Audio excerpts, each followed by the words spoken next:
Bom dia, graça e paz, meus queridos irmãos. Prazer tê-lo conosco novamente, mais um domingo estudando a palavra do Senhor na Escola Bíblica Dominical da Igreja Batista Sião, em Salvador. Você é nosso convidado para este estudo. Para aqueles que nos acompanham e os demais, nós estamos estudando a revista Compromisso, na nossa convenção, e esse trimestre estamos estudando alguns profetas, Jeremias, Ezequiel e Daniel. E hoje nós estamos dando sequência ao estudo no livro do profeta Ezequiel. Como vimos em lições anteriores, os profetas se levantaram num período muito turbulento, muito difícil da história de Israel.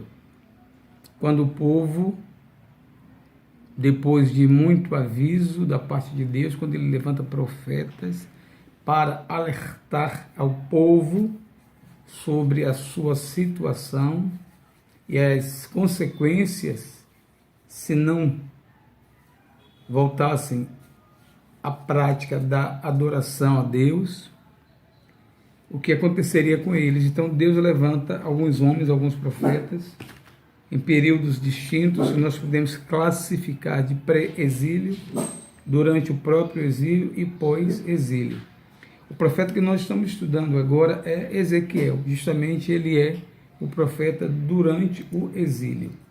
Que tarefa difícil, irmãos, ser porta-voz de Deus num momento tão difícil para um povo rebelde, que está nessa situação por livre escolha, porque não ouviram a voz de Deus. Então, depois de muito aviso, Deus levanta Nabucodonosor, rei da Babilônia, que invade Jerusalém e leva o povo para Babilônia, e lá eles ficam por 70 anos, nesse período de exílio, distantes de Jerusalém, distantes do templo, distante da adoração. E Deus levanta este homem chamado Ezequiel para alentar, dar alento, também alertar o povo que estava no exílio, dizendo: olha, vocês estão nessa situação, mas ainda há chance para vocês, se voltem para Deus. Essa era a mensagem do profeta. Então, durante muito tempo, Deus levanta homens para admoestar, ensinar, mostrar o que aconteceria se eles não ouvissem a palavra de Deus. E aqui é interessante a gente ler um pouquinho, porque o início do ministério profético de Ezequiel, ele acontece nos primeiros anos, como eu já havia dito, do cativeiro da Babilônia. Nesse tempo ele foi incumbido de alertar o povo sobre o destino que aguardava enquanto tentava animá-los com esperança de arrependimento e volta para o Senhor.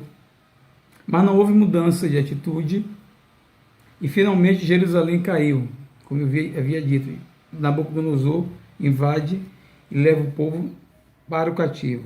Assim, antes de que um novo momento se iniciasse, Ezequiel relatou uma série de palavras proféticas contra as nações e povos que se avizinhavam de Israel. Ezequiel sabia que o foco principal do seu ministério era a nação escolhida pelo Senhor, mas isso não deveria excluir a responsabilidade de anunciar o que Deus tinha a dizer sobre todos os outros povos. A nossa lição hoje, o título fala Profecias contra as Nações. Quem conhece um pouco da história de Israel sabe que Deus firmou uma aliança com Israel. Essa aliança é muito, muito antiga. Para vocês terem uma ideia, o relato de Gênesis, no capítulo 12, quando Deus chama Abraão, já no versículo 2, a profecia e a promessa de Deus para Israel é a seguinte: de ti farei uma grande nação, e te abençoarei, e te engrandecerei o nome. Se tu uma bênção. Abençoarei os que te abençoarem, e amaldiçoarei os que te amaldiçoarem. Em ti serão benditas todas as famílias da terra. Pois bem, meus irmãos, esse texto é interessante porque mostra a aliança que Deus faz com Israel através de Abraão, ainda nos primórdios, e a extensão, as consequências dessa aliança. Deus tinha um cuidado com Israel, que é uma filha, alguém que ele gerou com um propósito de ser sua, exclusivamente sua, uma nação santa, vocacionada à santidade, vocacionada para viver diferente das outras nações que estavam perdidas no pecado, na idolatria. Deus então diz, forma um povo, adquire esse povo, e diz, esse povo é meu, é minha propriedade. E durante um tempo Israel caminhou, mas depois, como no texto passado nós falamos, como uma filha rebelde, uma mocinha, quando entra na juventude, ou um rapaz, quando entra na adolescência e começa a se rebelar, começa a questionar, começa a mudar. Assim foi Israel. Começou a se distanciar, começou a se afastar de Deus, rejeitando os princípios, as promessas que Deus tinha para a nação. E as consequências por tais escolhas são inevitáveis. O homem tem, dentro daquilo que alguns chamam de livre-arbítrio, pode escolher viver sem Deus, mas não há nada pior para o homem do que estar distante, do que estar afastado de Deus. Eu costumo falar que a vida com Deus é difícil, não é tão simples e fácil. Sem Deus, ela é insustentável. Porque o homem ele foge do propósito, ele vai descendo uma ladeira e vai descendo uma ladeira a ponto de não ter mais como, humanamente falando, com as suas próprias forças, voltar para Deus, assim como é o ser humano, aconteceu com a nação Israel. Ela vai descendo, como nós chamamos, uma pirambeira, vai descendo sem freio. E o relacionamento de Israel está completamente comprometido com Deus. Eles quebram a aliança feita com o Senhor, aliança feita, reforçada com Moisés, quando recebe de Deus os mandamentos e reforça, renova essa aliança. Depois de terem passado pelo Egito, ficado lá 400 anos, eles são resgatados, são tirados do Egito, e Deus faz essa aliança com o povo. E essa aliança tem algo interessante, no capítulo 20, no versículo 11, quando diz assim, dei-lhes os meus estatutos, e lhes fiz conhecer os meus juízos, os quais, cumprindo-os, o homem viverá por eles. Ou seja, naquele contexto, a lei era a base para a sociedade judaica, a sociedade dos judeus, dos hebreus também, primeiramente chamada de hebreus. Ou seja, se eles guardassem os estatutos, guardassem as leis de Deus, eles seriam um povo próspero, um povo abençoado. Seria aquilo que a própria palavra diz, feliz é a nação cujo Deus é o Senhor. Então, esses primeiros capítulos de Ezequiel são profecias para o povo de Israel, incluindo Jerusalém. Já havia a divisão do reino do norte e do sul. Então Deus estabelece aqui uma série de profecias através de alguns profetas, né? Ezequiel, Daniel, Jeremias, que nós vimos em lições passadas, Isaías também, que a gente não estudou agora, mas fala, profecias diretamente voltadas para o povo, esse povo que Deus não abandona, que Deus faz questão de dizer, vocês são meus, ainda que vocês tenham sido infiéis para comigo, eu permaneço fiel. Essa é uma característica do caráter de Deus, né? Deus é fiel, ainda que sejamos infiéis, mas isso não anula o juízo de Deus, né? A sentença de Deus, o castigo, se necessário for, como um pai educa, como um pai exempla o seu filho.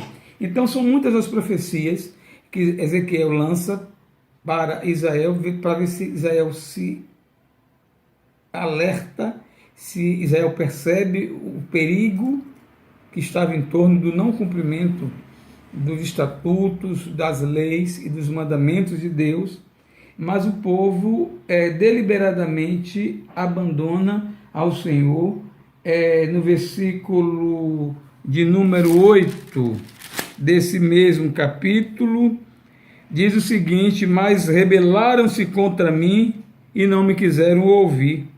Ninguém lançava de si as abominações de que se agradavam os seus olhos, nem abandonava os ídolos do Egito. Então eu lhes disse que derramaria sobre eles o meu furor, para cumprir a minha ira contra eles no meio da terra do Egito. Então eles, depois de ter passado todo aquele tempo no Egito, eles aprenderam muita coisa ruim. Quando nós somos distantes de Deus, né, no mundo, o mundo ensina muita coisa que não deve, muita coisa que nós não devemos aprender. E eles estiveram nessa escola do mundo e lá aprenderam a cultuar falsos deuses, a idolatria e uma série de pecados e consequências, como uma atitude de rebeldia. Isso que o texto está dizendo, eles eram rebeldes, rebelaram-se, uma revolta. E Deus não se agrada da rebeldia. É um pecado gravíssimo. Então é um período muito difícil e Deus levanta um homem. E esse homem chamado Ezequiel, nos fez em lições passadas, à medida que ele pregava e ensinava o povo, exortava o povo, outros se levantavam dizendo que não, que era tudo mentira, que Ezequiel não era um verdadeiro profeta, que as profecias não seriam cumpridas. Ou seja, e muitos deram ouvido a esses falsos profetas.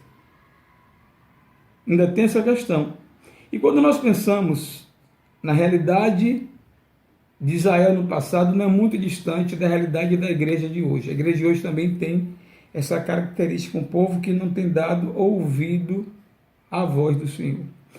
E quando eu digo a voz do Senhor, estou também falando da palavra do Senhor, que o Senhor nos deixou escrita, a palavra de Deus, nosso livro de regra, fé e prática. Muitos estão se desviando desse livro, já dizendo até alguns grupos que esse livro é obsoleto, que é ultrapassado, que ele não é revisado. Há uma proposta hoje dentro da igreja atual, né? uma tendência chamada teísmo aberto, quem puder pesquise, que fala desse relativismo, que ensina a viver dessa forma, né? Então a igreja hoje ela está caminhando para o secularismo. É triste quando nós, às vezes, achamos que é bom, mas não é. Quando nós ouvimos assim, o número de evangélicos tem crescido no Brasil, não sei se é bom. Daqui a 2030, isso é o que o censo diz, o número de evangélicos será aproximadamente 50% da população. Não sei se isso é bom. E quando diz evangélico, todo mundo no mesmo grupo.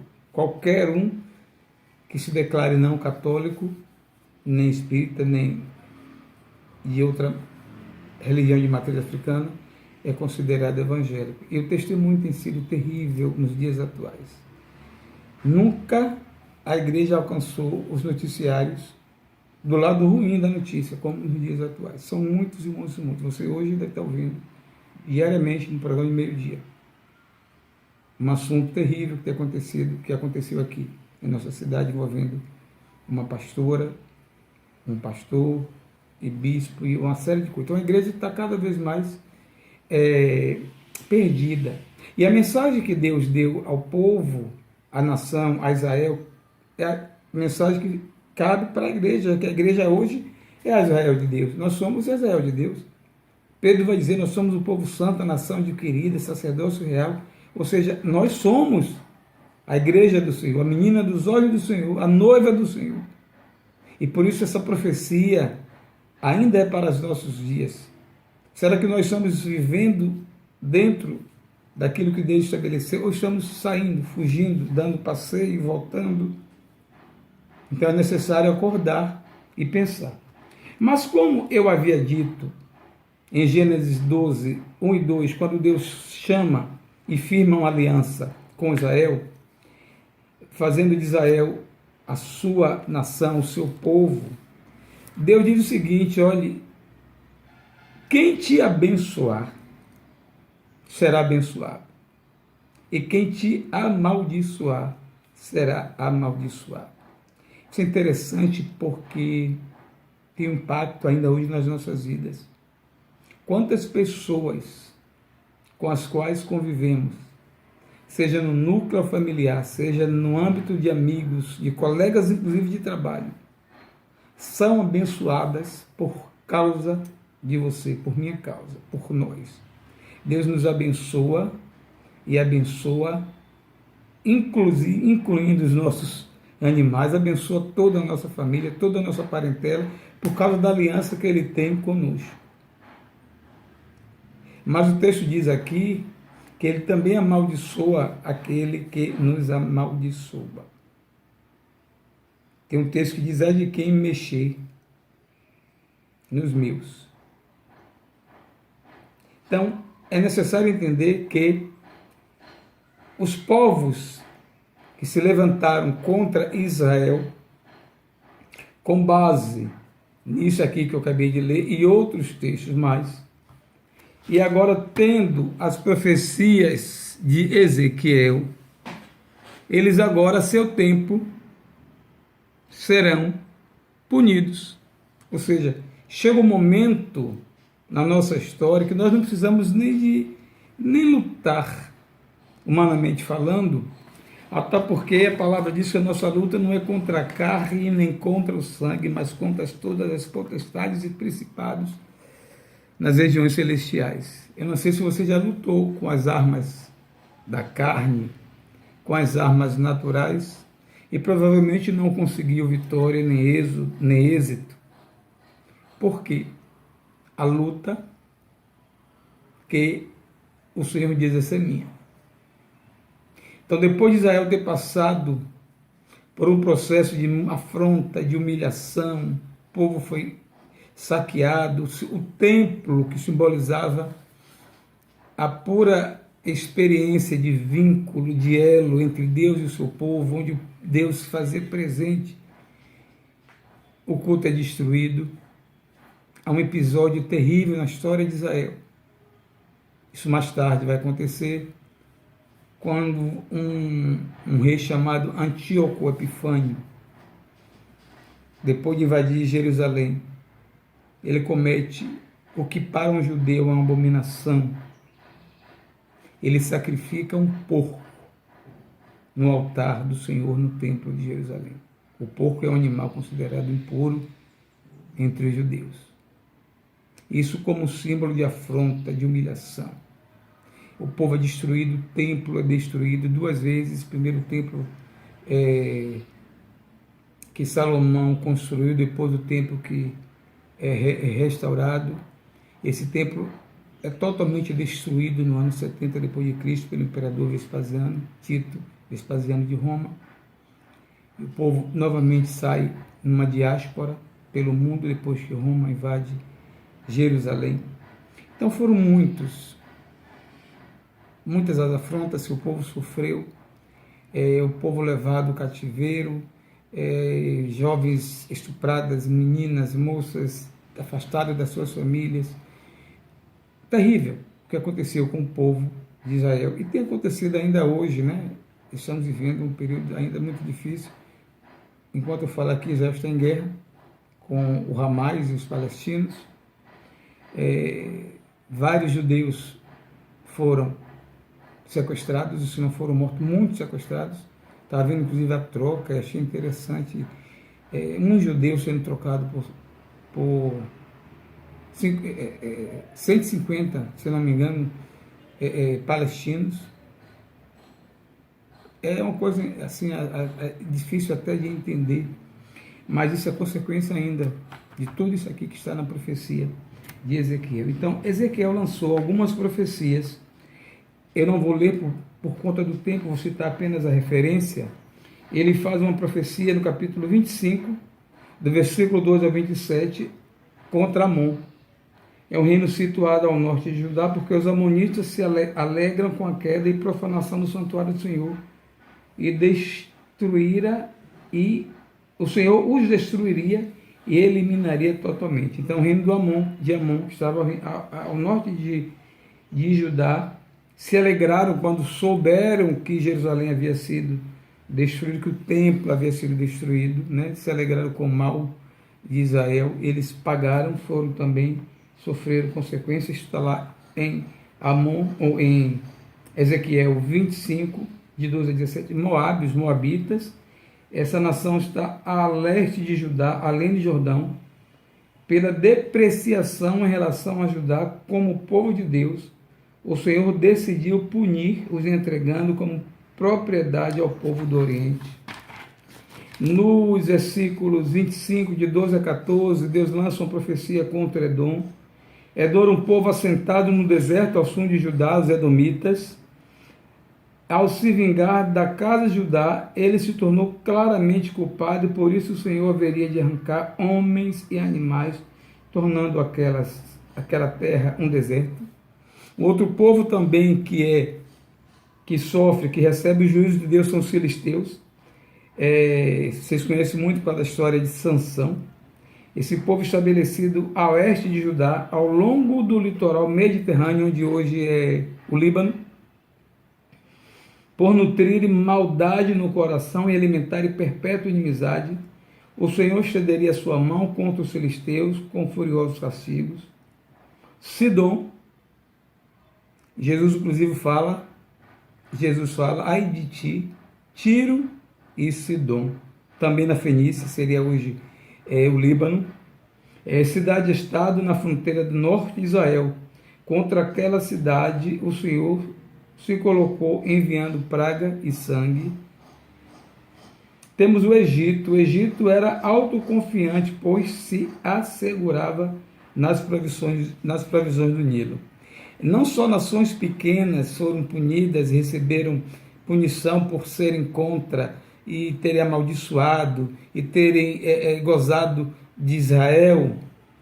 Deus também puniu grandes nações, exemplo do Egito. O Egito, para quem não conhece, né, foi talvez uma das maiores nações, das maiores civilizações do mundo antigo, muito, muito, muito grande. E era uma nação rica, militarmente falando, era uma nação que tinha como base e sustento a agricultura. Isso provinha do Nilo, o grande rio Nilo, que corta parte da África e todo o Egito. O Nilo era considerado como uma divindade, de onde vinha toda a provisão que o Egito precisava. Veja que quando acontecem as pragas no Egito, o Nilo é atingido, as águas do Nilo se tornam em sangue. Então o Nilo era o auge, era a coisa que o egípcio mais gostava e mais ostentava. Em meio a um lugar desértico, árido, sem rios, sem chuva, eles tinham o Nilo e podiam dizer. E Deus então pune o Egito, principalmente por causa da sua arrogância, da sua autoconfiança, e também por ter maltratado o povo de Deus durante 400 anos, oprimindo, colocando o povo. Então a nação estava já estava nessa situação. Agora, vendo as profecias de Deus para com o povo, dentre aqueles que fizeram mal a Israel, agora Deus diz, agora é hora de eu fazer o acerto com essas nações. E por último nós temos também a profecia contra Tiro. Também Tiro ficava onde é hoje a Fenícia, e Jesus vai falar, Tiro e Sidom. Tiro era uma cidade também muito má, uma nação má. E tem um capítulo exclusivo, que é os capítulos 26 e 27, onde Deus fala, né, dessa profecia contra Tiro. Ao longo da sua existência, Tiro foi estabelecido como uma cidade aperfeiçoada em beleza. Isso diz Ezequiel 27:4. Todos os povos de então traziam suas mercadorias para negociarem dos mercados da cidade, o que contribuiu para a sua riqueza. Mas devido a essa arrogância da cidade, o Senhor se colocou também contra ela, fazendo subir a ela as hostes de Nabucodonosor. Então, depois de toda a destruição que haveria de chegar sobre Tiro, nada mais estaria dela. Sobre Tiro, a profecia, o castigo foi pior porque Deus determina que Tiro seria extinguida, ou seja, seria totalmente destruída a ponto de não mais existir. E ele também, né, quem cumpre essa profecia é Nabucodonosor quando destrói a cidade de Tiro. Queridos, são muitas as profecias, mas a lição de hoje é só para reforçar, para mostrar e lembrar, assim como Deus cuida de Israel, mesmo castigando, porque isso é um aspecto, uma característica de pedagogia da educação. Você não pode passar a mão pela cabeça do erro. Errou, agora assuma as consequências. E isso aconteceu com a nação. Mas, não obstante isso tudo, os profetas falavam do amor de Deus, que caracteriza esse Deus, a justiça, mas o amor. O amor que ele tem para com Israel não é diferente do amor que ele tem para conosco, né? Por mim e por você. Deus nos ama profundamente, está o tempo todo dizendo: ande comigo. Como diz o baiano, cole em mim, esteja em mim, como diz João 15. Quem estiver em mim, eu estarei nele. E nós daremos muitos frutos. A mensagem do Senhor para nós hoje, igreja, é esta: há tempo, dá tempo ainda de nos voltarmos, buscarmos a face, a presença do Senhor. É tempo de vivermos o novo do Senhor, colhermos os frutos de uma vida com o Senhor. Que Deus te abençoe na manhã deste dia, trazendo sobre a sua vida, sobre a sua família, bênçãos, paz, saúde, prosperidade. E que você cada vez mais tenha sede em conhecer a Deus e a sua palavra. Muito obrigado. Até o próximo domingo, em nome de Jesus. Amém.